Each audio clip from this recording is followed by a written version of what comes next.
El día que Mateo cumplió 9 años, el mar no trajo olas, solo silencio.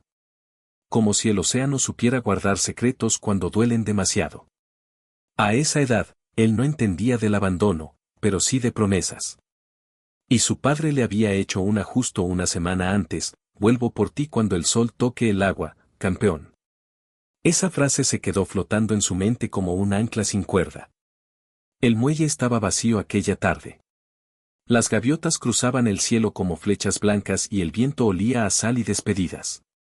Mateo llevaba puesta la camisa azul que su padre le había comprado el verano pasado, la única prenda bonita que tenía. Caminó de un extremo al otro del muelle, contándose a sí mismo que quizá el sol aún no tocaba el mar, que tal vez faltaba un poco más de luz, que su padre siempre decía que la paciencia era un don. Pero la paciencia duele cuando se vive desde la espera. Y ese día, cuando el cielo comenzó a oscurecerse, Mateo supo que algo dentro de él se rompía. No lloró. Los niños que aprenden a sobrevivir no siempre lloran, simplemente se quedan quietos, escuchando el rumor del mundo como quien intenta descifrar una señal secreta. Una mujer llamada Corina, dueña del puesto de pescadores, fue la primera en darse cuenta de que ese niño no tenía quien lo abrazara. ¿Estás bien, pequeño?, preguntó. Mateo asintió, aunque no estaba seguro de saber qué significaba estar bien. Ella insistió en acompañarlo hasta la pequeña casa de madera donde vivía, al borde del pueblo. Allí, solo encontró silencio y un vaso con la marca reciente de unos labios adultos. El aire aún olía a tabaco y tristeza. Corina volvió con Mateo al muelle. Él se sentó al borde, mirando el agua como quien espera un milagro. No te preocupes, dijo ella, los barcos siempre regresan. Hubo un momento en que él quiso creerle, pero la mirada de la mujer temblaba como una bandera sin viento. Esa noche Mateo durmió bajo una manta prestada y con el sonido del mar golpeando las maderas viejas. No entendía por qué su padre no había vuelto, pero juró que un día lo encontraría. Y que entonces le preguntaría por qué los hombres dicen palabras que sus pies no saben seguir. El océano guardó silencio. Y Mateo comenzó a guardar silencio también. Corina pensó que todo sería temporal, que en un par de días algún pariente aparecería preguntando por el niño de ojos callados. Pero los días se volvieron semanas, y las semanas se convirtieron en una rutina silenciosa donde Mateo despertaba antes que el sol para ayudar a arrastrar redes y limpiar pescado. Él nunca pidió quedarse, pero tampoco se fue. A veces la vida elige por uno. El pueblo costero de Santa Aurora tenía la costumbre de olvidar a quienes no tenían apellido claro ni historia definida. Mateo se volvió una sombra amable entre barcas y sogas húmedas. Los pescadores lo saludaban con un gesto breve, como si su presencia fuera parte del paisaje marino. Solo Corina lo miraba con ojos de madre prestada, intentando no involucrarse más de lo necesario. Pero ¿cómo se pone límite al afecto cuando el corazón reconoce la soledad ajena? Mateo hablaba poco y escuchaba mucho. Cada tarde, al terminar el trabajo, caminaba hasta el faro viejo. Se sentaba frente al horizonte, balanceando los pies, esperando que el mar devolviera algo, una señal, una silueta en la distancia, una voz conocida llamándolo por su nombre. Nunca llegaba nada, salvo el sonido de las olas rompiendo, como palabras que no alcanzan a ser frase. A veces pensaba en su padre con enojo, otras con ternura. Recordaba las manos grandes que lo levantaban hasta hacerlo reír y también la mirada perdida que tenía los últimos días, cuando hablaba más con el mar que con él. Los hombres de verdad cumplen lo que prometen, decía su padre. Esa frase, como tantas otras, se volvió un filo en su memoria. Una tarde, mientras el cielo se teñía de naranja, Corina se sentó junto a él en el faro y dejó un pedazo de pan entre ambos. No voy a preguntarte nada, murmuró. Pero quiero que sepas que aquí tienes un lugar. Mateo no respondió. Solo tomó el pan y lo sostuvo un momento antes de morderlo. Un agradecimiento silencioso, casi invisible, pero sincero. Esa noche soñó con barcos que regresaban cargados de luces, con un hombre bajando del casco y llamándolo. Pero cuando despertó, lo único que encontró fue el crujir del mar y el olor salado que nunca se iba. Entendió algo pequeño pero definitivo: a veces el amor no regresa, aunque se le espere toda la vida. Y aún así, uno sigue mirando hacia el agua. Pero aún era niño, y los niños no siempre comprenden lo que la vida está escribiendo. Solo sienten. Aquella madrugada, cuando el cielo todavía era azul profundo, Mateo tomó una decisión que marcaría su existencia, juró que nunca se iría sin despedirse. El amanecer lo encontró mirando el horizonte. Quizá, pensó, el mar sabe más que todos los años pasaron como pasan las mareas, lentas, constantes, sin pedir permiso. Mateo cumplió 12, luego 14, y con cada cumpleaños soplaba velas inexistentes mirando el horizonte. Nadie en Santa Aurora sabía cuándo era realmente su nacimiento, así que él escogió siempre el mismo día, aquel en que su padre prometió volver. La memoria, para él, era un calendario de ausencias. A esa edad ya sabía reparar redes, remar contracorriente y reconocer el cambio del clima con solo mirar las nubes. También sabía callar cuando el corazón quería hablar. Corina lo veía crecer con una mezcla de orgullo y miedo. Temía que un día él también se marchara sin aviso, como tantos hombres del mar. Y, aunque nunca lo dijo, temía aún más que se quedara por costumbre y no por elección. Un viejo pescador llamado Ramiro adoptó la costumbre de enseñarle historias del océano. Sentados frente a barcas varadas, le contaba leyendas de marineros que escuchaban voces en las olas, de barcos fantasma que regresaban buscando despedidas, de hombres que dejaban hijos en puertos y almas en el agua. El mar no se lleva a nadie gratis, murmuraba. Siempre toma algo a cambio. Mateo escuchaba en silencio, preguntándose qué le había quitado a él. Una tarde de tormenta, mientras la lluvia golpeaba los techos como dedos impacientes, Ramiro le entregó una brújula oxidada. Para cuando decidas buscar, dijo simplemente. Mateo la sostuvo como quien sostiene un destino aún sin nombre. No dijo gracias, pero sus ojos hablaron por él. En su interior, un pensamiento se encendió como un faro, algún día buscaría respuestas más allá de ese pueblo. A medida que crecía, algunos chicos del puerto comenzaban a burlarse de él. Lo llamaban huérfano del mar o hijo del oleaje. Mateo apretaba los puños, pero no respondía. Había aprendido que la violencia no llena los vacíos, solo los hace más hondos. Sin embargo, cada burla era una gota más cayendo sobre un corazón cansado. El día que cumplió 15 años, Corina le preparó pescado frito y pan caliente.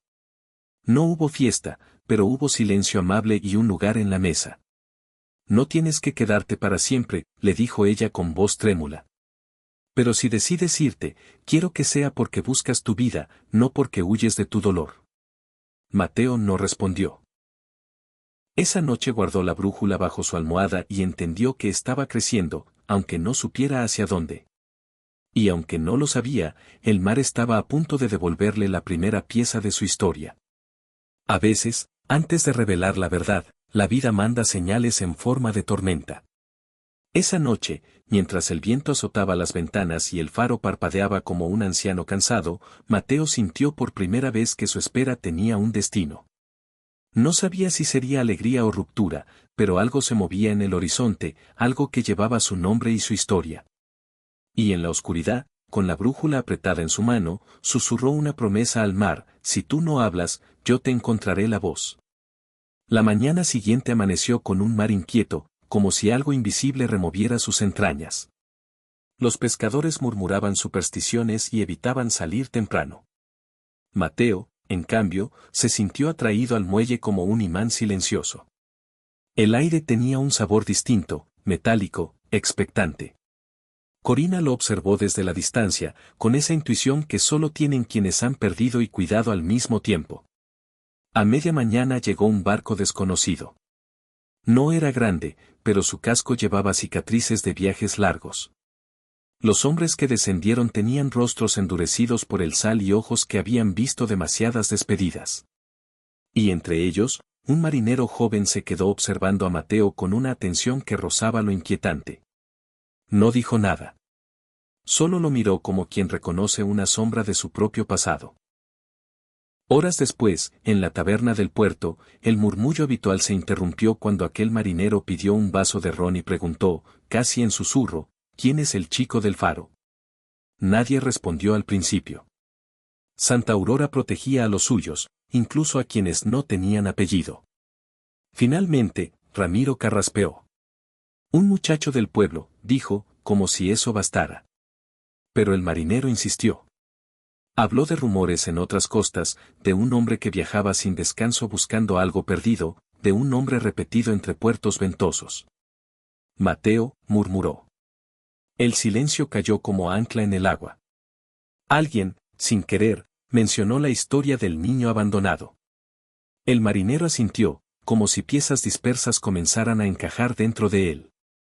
Hay un capitán que habla con el mar, dijo. Le preguntan por qué navega solo y siempre responde lo mismo, porque dejé a mi hijo mirando el horizonte y aún no encuentro el camino de regreso. Ramiro sintió que el corazón se le detenía.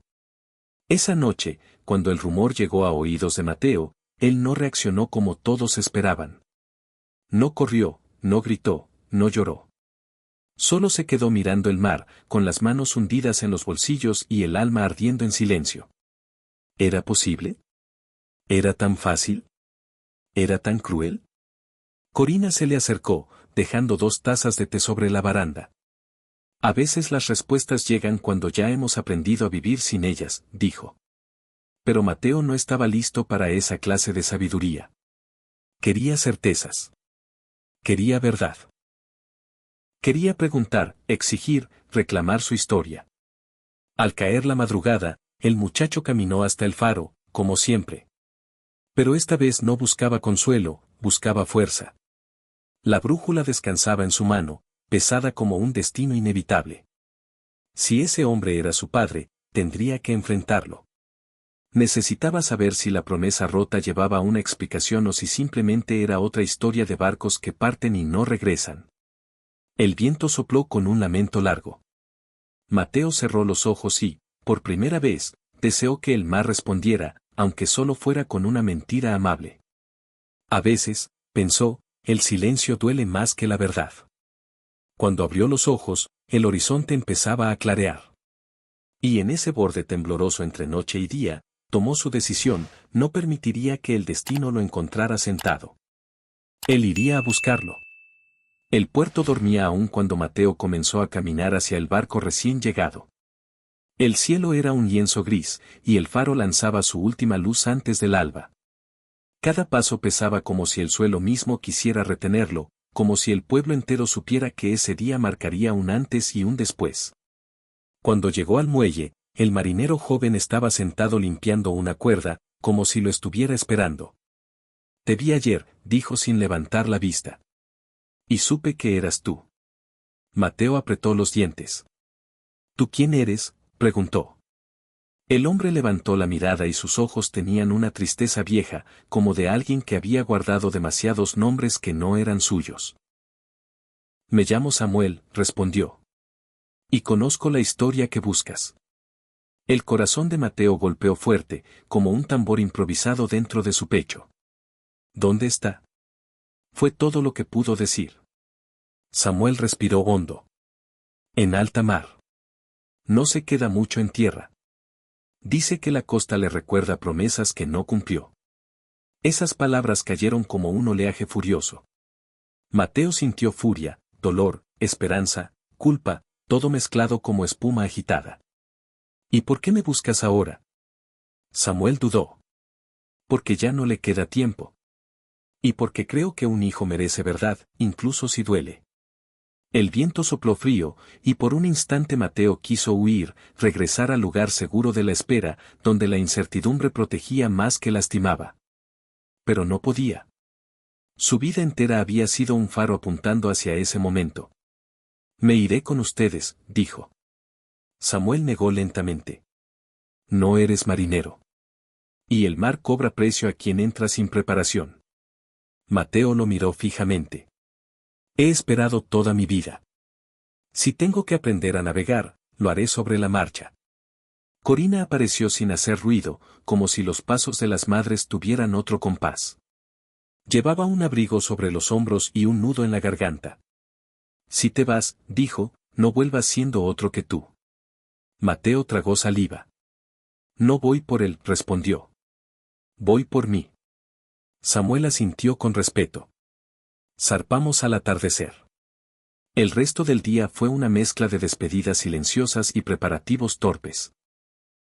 Mateo no tenía pertenencias salvo la brújula, una camisa vieja y un cuaderno vacío que Corina colocó en sus manos. Para que escribas quién eres, no quién buscas. El pueblo lo observó desde lejos, sin palabras. Nadie sabía si admirarlo o temer por él. Santa Aurora había visto a muchos irse, pero nunca a alguien que partiera buscando una verdad tan antigua como el mar mismo. Cuando el sol comenzó a caer, Mateo regresó al faro una última vez. Tocó la madera húmeda, respiró profundo y murmuró, esta vez, soy yo quien se va. El océano se abría frente a él como un libro sin final escrito. Por primera vez desde que era niño, el horizonte no era un lugar de espera, sino de marcha. El miedo estaba allí, latiendo, pero también la certeza. Al caer la tarde, subió a bordo. Y mientras las cuerdas se soltaban, sintió que una infancia entera quedaba amarrada al muelle. El barco se llamó Aurora del Norte, como si el destino quisiera recordarle a Mateo de dónde venía. Crujía con cada ola, respirando madera vieja y sal acumulada en su piel. La tripulación era pequeña, Samuel, 2 marineros silenciosos y un capitán que aún no había mostrado su rostro. Mateo sintió que estaba entrando a un mundo distinto, uno donde el mar dictaba las reglas y el viento las hacía cumplir. Los primeros días fueron duros. Sus manos, acostumbradas a redes humildes, sangraron sujetando cuerdas más ásperas. Su equilibrio falló más de una vez y cayó contra la cubierta, recibiendo risas secas de los otros marineros. Pero Mateo no se quejó. Sabía que el silencio también podía ser dignidad. Las noches eran peores. Allí, bajo un cielo que parecía infinito, se enfrentaba al peso de sus pensamientos. ¿Y si todo era un error? ¿Y si aquel hombre no era su padre? ¿Y si lo era, y no quería verlo? Cada duda era una ola golpeando su pecho. Una madrugada encontró a Samuel en la proa, mirando el horizonte como si buscara algo perdido en la oscuridad. Tu padre, no es un hombre fácil, murmuró sin volverse. El mar lo moldeó duro. A veces, más de lo que un corazón puede soportar. Mateo no respondió.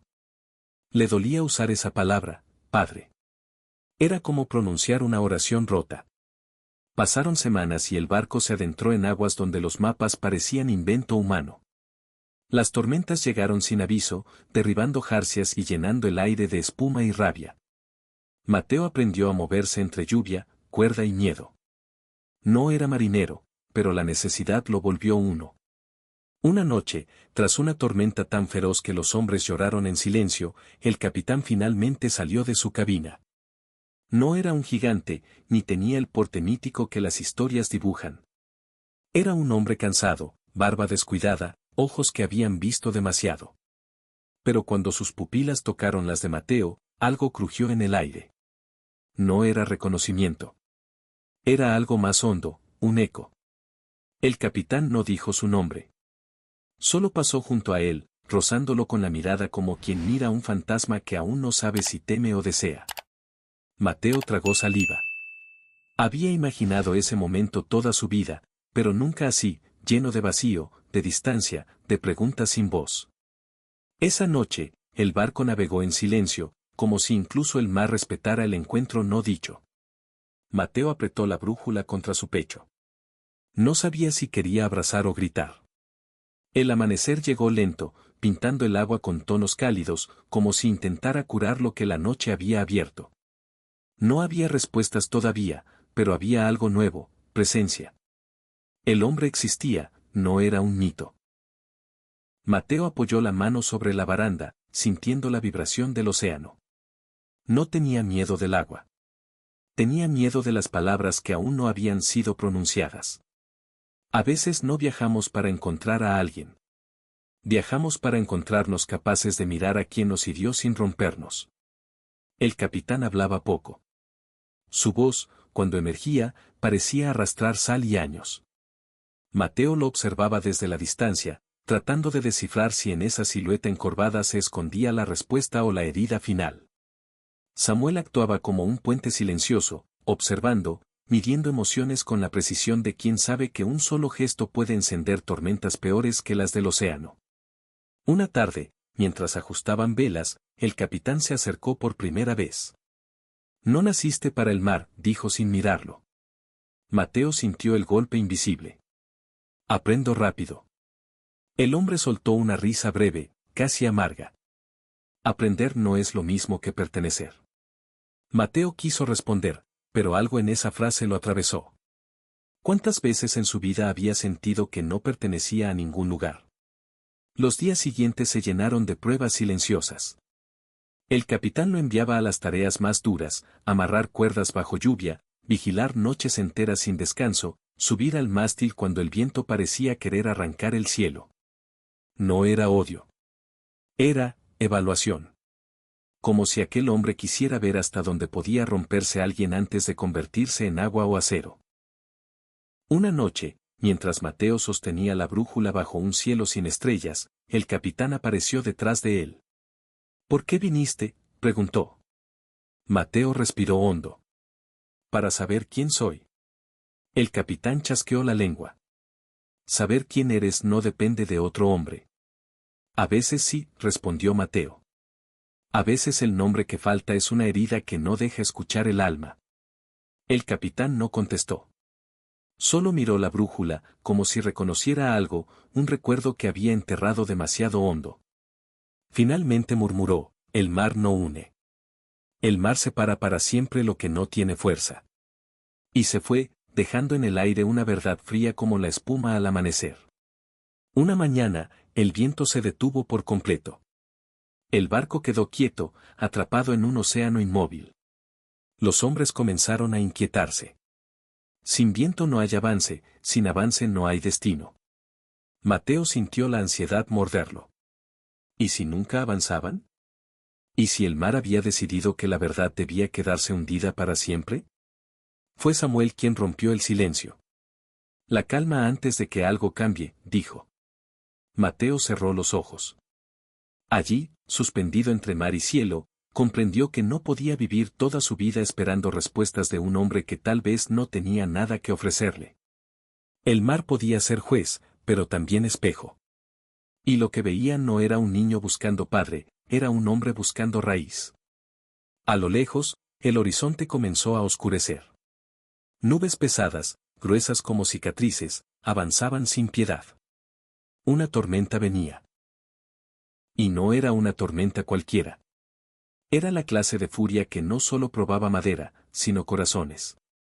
El primer trueno retumbó como un recuerdo antiguo, y el mar respondió elevándose, como si también esperara la verdad. Mateo no tembló.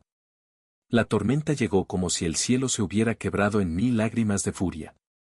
El mar levantó muros de agua que golpeaban la cubierta con la fuerza de todas las historias que nunca se contaron.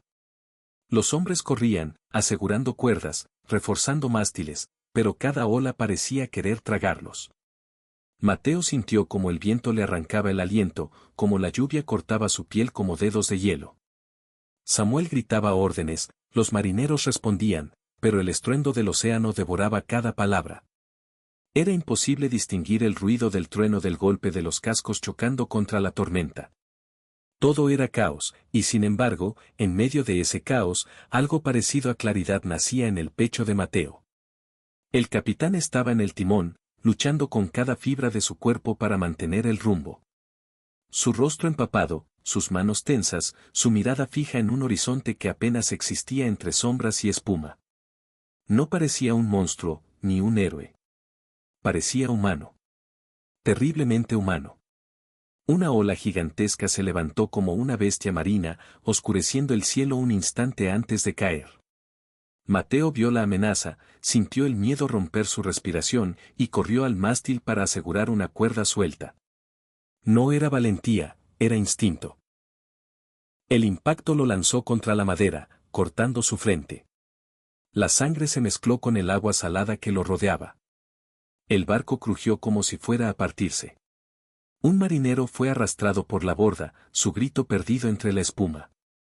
Mateo extendió la mano, pero solo atrapó vacío. El mar reclamaba como quien cobra una deuda antigua. Samuel apareció a su lado, empapado, sujetándolo por el brazo antes de que otra ola lo derribara. Mantente firme, gritó, pero sus ojos decían algo más: sobrevive. El viento giró, feroz. El barco se ladeó y por un segundo Mateo sintió el mundo invertirse, su cuerpo suspendido antes de que el mar volviera a morder la cubierta. Esa vez fue el capitán quien casi cayó. Mateo lo vio tambalear, vio cómo sus manos resbalaban del timón. Y sin pensar, sin recordar rencor, sin escuchar el peso de todas las noches en vela, corrió. Se lanzó hacia él, atrapándolo por la chaqueta marinera justo antes de que una ola lo arrastrara. El capitán lo miró, y en esos ojos hubo algo más poderoso que el agradecimiento, reconocimiento, como si por primera vez viera no al niño que dejó atrás, sino al hombre que estaba frente a él. ¿Por qué?, alcanzó a decir antes de que otra ola estallara sobre ellos. Porque nadie merece caer solo, gritó Mateo. El capitán apretó los dientes, volvió al timón, y por un instante sus manos y las de Mateo se cruzaron. No era perdón. Era algo más pequeño y más grande a la vez. Un puente recién nacido, tembloroso, hecho de agua, sangre y tormenta. La noche siguió rugiendo, interminable. Pero Mateo ya no temía hundirse. No cuando al fin sentía que, aunque el mar quisiera arrancarle todo, había algo que estaba empezando a construirse dentro de él, y eso el océano no podía arrebatarle. Cuando el amanecer por fin rompió la tormenta, el barco parecía un animal exhausto. Cuerdas rotas, velas rasgadas, maderas crujientes como huesos viejos. Los marineros se movían en silencio, con el cansancio de quienes han sobrevivido a algo que no pueden nombrar sin temblar. Mateo respiró hondo, sintiendo que sus pulmones eran de plomo. Había dolor en cada músculo, pero también algo nuevo, firmeza. Samuel le puso una mano en el hombro. Lo lograste, dijo. Mateo negó con la cabeza. Lo logramos. Samuel sonrió, breve, y volvió a trabajar entre tablas mojadas. El capitán estaba de pie junto al timón, mirando el horizonte como si buscara en él una explicación. Su ropa aún empapada, su rostro marcado por esfuerzo y culpa. No dijo nada cuando Mateo se acercó. Solo exhaló, largo, como si llevara décadas sosteniendo una verdad que por fin se había rajado un poco.